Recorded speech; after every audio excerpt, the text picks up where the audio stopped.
Greetings, everybody, and welcome to the Metal Magdalene with Jet Radio show. Today we have a special guest. We have Nils Eriksson from the Swedish metal band Nocturnal Rites. Welcome to the show, Nils. Thank you so much. Good to be here. So, Nils, you're the founding member of the band, so give us a little history on the band, when you started out, and what the early days were like for you guys.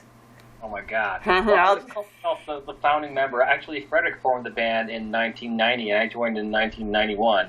I was like, back then I think I was like 12 or 13 or something, and, oh wow, just looking back, it's like crazy. I've been in this band close to 30 years. It's crazy. But, it was everyone was playing music around, where we lived, all the kids were into like death metal, like the early like Morbid Angel and all that kind of stuff. So we kind of started out as a death metal band.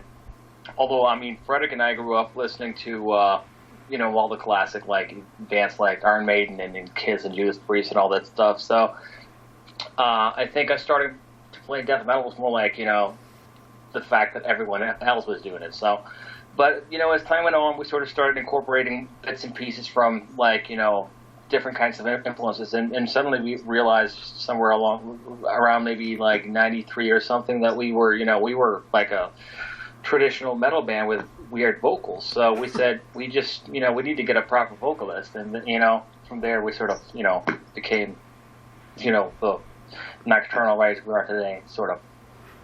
So then you basically grew up listening to the same thing everybody grew up listening to back then.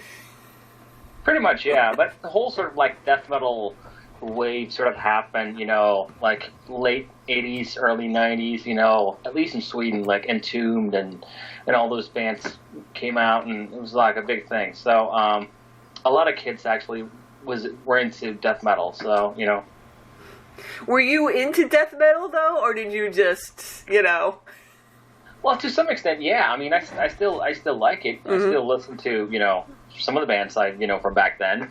But I'd say I'm more of a melodic guy. If I can speak on Frederick's behalf, I'd say he's more like the death metal guy in the band. He's still into a lot of that stuff, and but I love a good death metal song or a thrash metal song, whatever, doesn't matter. Because I was going to say, when we think of, around the time you guys first came out, and Sweden, at least over here, we're thinking, death metal, black metal, even though you guys have, your power metal bands too, but that's like the big thing that comes to mind.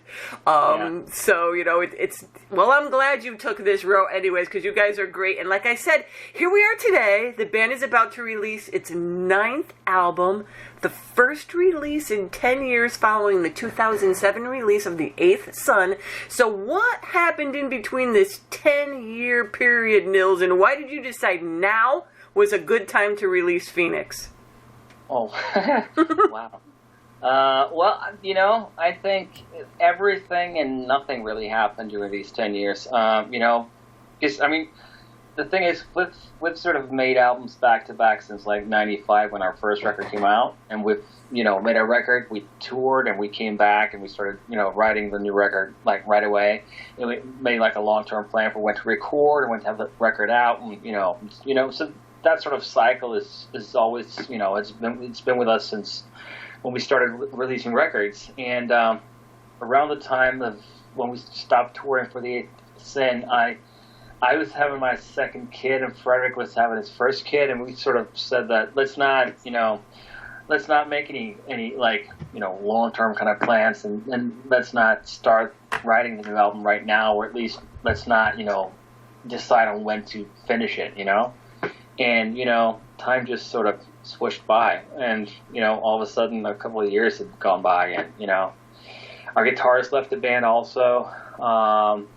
Like 2008 something, 2009, and then we had to get a new guitarist, and then we got a new guitarist, and Chris Rörland, who later joined Sabaton. So that was the next hurdle we had to overcome. But the good thing is that Frederick and I never stopped writing songs. We actually, some of the songs on the album are actually from way back in like 2007, 2008. So we've written throughout the whole hiatus, and I don't know, time went by, and so it was never, we never said let's take a 10-year break.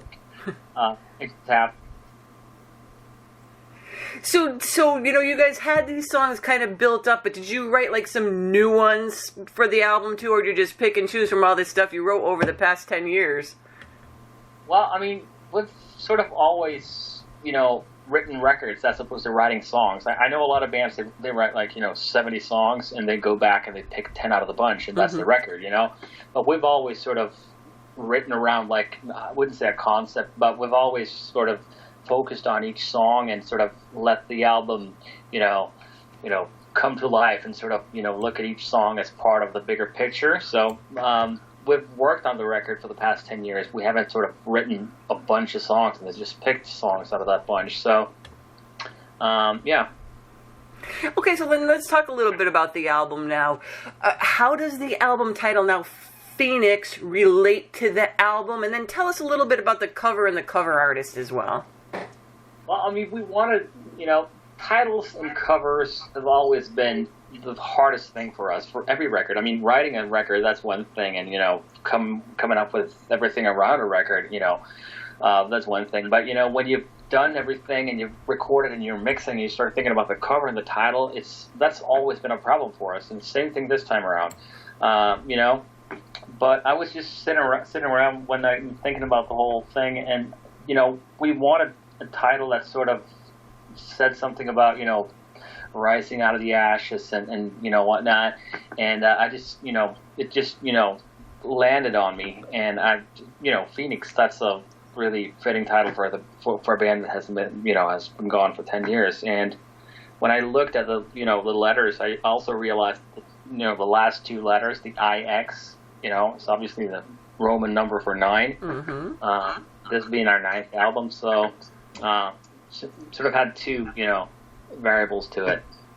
So what are some of the lyrical themes that you guys explore on this album? It's different for each song, obviously. I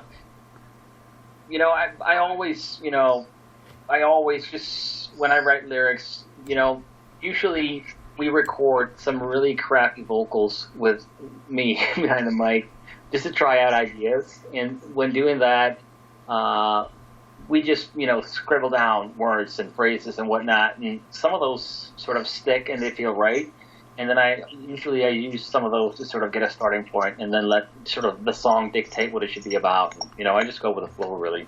So, I mean, songs are really different. They cover anything from, like, what's going on in the world to really sort of introspective, stuff. That's really hard to describe, I guess. And now it's been like 10 years since you've been in the recording studio, so what was it like to step back in the recording studio now to record Phoenix? Well, I mean, we haven't really stepped into a studio, in that sense. I mean, we sort of were reaping the benefits of modern technology, and we've sort of recorded throughout a long, number of years. So we've kept a setup in our small studio that we haven't touched at all. We haven't bumped any mics, or we haven't moved anything around. So it's just been sitting there, so we could come back and sort of pick up wherever we left off a couple of weeks ago or something like that. So it's been pretty easy, And so what was that whole recording process like for you? I mean, did you go in and would you like take all the sheets off of everything and just start? No, not really. I mean, again, we sort of write and record at the same time, sort of. I mean, again, it's sort of like, with modern, recording technology, you don't have to go into a really expensive studio and lock the doors and get a producer and an engineer and like a team around you to record. These days, it's just more about a computer and some good preamps and good mics and whatnot. So recording records these days can be a lot less painless than, like 15 years ago. So, and I think most bands actually work this way, I would say. And so when did you guys sign with AFM? Not too long ago, actually. It was like a year ago, I think. Our plan was sort of not to start talking to labels or anyone really until we knew that we sort of had the album down. Because we didn't really want to make any promises as far as when to be done or whatnot. So we sort of rough mixed 3 or 4 songs that we pitched to, like, the bigger labels in the world for metal, and a bunch of them were really into it. But AFM were, they were like, they came from sort of the right place, and they said that, they'd been fans of the band for a long time, and they knew our back catalog, and they knew about the band from before, and, so they sort of, they knew our history and everything. So, and they also have a lot of, like, sort of a different direction compared to a lot of other labels these days. I mean, they have a lot of melodic bands and a lot of, like, old school bands on their roster, so just felt like a good fit. And what formats is this going to be released on, Nils? It's going to be standard jewel case, and then a Digipack, and then I think 2 different vinyls, 2 different colors, like one yellow sort of ish, and then one blue marble kind of thing. So it'll be nice. Well, I actually saw the blue marble one on your Facebook page, and you're right, it does look really pretty. It's a nice looking album. Now, you guys pre-released a song, Before We Waste Away, off the new album in June. So what were some of the reactions to it, and what were fan reactions to finding out you guys were still alive? Well, I mean, it's funny, when you've sort of been off the grid for 10 years, and then you just come out of the blue and you release a new song, you have no idea what to expect. It was kind of nerve-wracking to be honest. But it was all great from the first second that we had that out. I mean, I just realized that second one we actually saw it being posted, how much I actually missed, just hearing feedback from people from all over the world, and instantly you get like people from like Japan and South America, Germany, the U.S., and they all go, "Wow, glad to have you guys back. We've missed you." And the cool thing about the sort of the metal community is that, I mean, it's been 10 years, and one could think that, what we did. I mean, some people were sort of surprised that we sounded sort of like we sort of just picked up where we left off, and but from the metal community, I mean, that's good. I mean, had we been like a pop band or whatever, it might have been like totally off to do something that we did 10 years ago, Mm-hmm. But I mean, it's for metal fans, it's all about the music, and if it's great, it's great, and they're all happy, and it was just awesome. And I was going to say, since then you released your performance video, and I did read some of the fans' reactions, and yeah, they all seemed quite happy watching that and having you back. Yeah. So when was the last show you guys did? We were sort of on a roll for a while there, back I think like 2010, right before Chris left for Sabaton. We started doing some shows, and we sort of switched gears and started doing some more recording and stuff. So we were sort of on our way. So we did a show like in Spain, and we did some festivals and stuff. But I think like 2010 would be probably the last time we actually played live or something like that. I can't remember, but it was a long time ago. So do you have some new shows coming up then? Yeah. Well, I mean, they just announced our show at Prog Power today, so we're coming back to the States next year.